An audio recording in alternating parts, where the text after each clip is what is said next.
भगवान विष्णु के अवतार श्री राम का नाम कौन नहीं जानता है। रामायण महाकाव्य के रचयिता महर्षि वाल्मीकि ने अपने ग्रंथ में लिखा है कि भगवान श्री राम में वैदिक सनातन धर्म की आत्मा कहे जाने वाले सभी गुण विद्यमान है।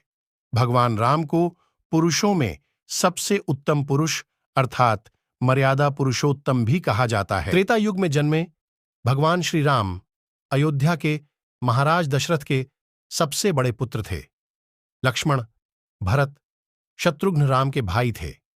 भगवान राम की मां कौशल्या थीं और शेष सुमित्रा और कैकेयी के पुत्र थे।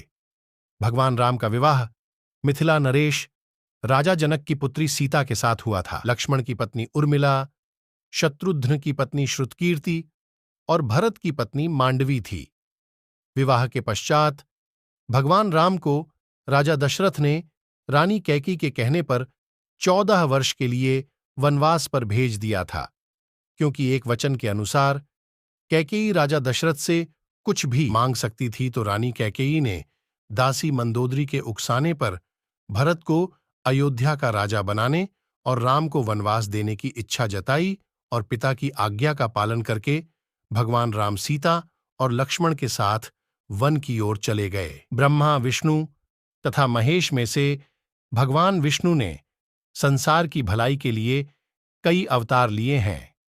भगवान विष्णु द्वारा कुल 10 अवतार लिए गए, जिसमें से भगवान राम 7वें अवतार माने जाते हैं और यह अवतार भगवान विष्णु के सभी अवतारों में से सबसे ज्यादा पूज्यनीय माना जाता है। भगवान श्री राम के बारे में महर्षि वाल्मीकि द्वारा अनेक कथाएं लिखी गई हैं।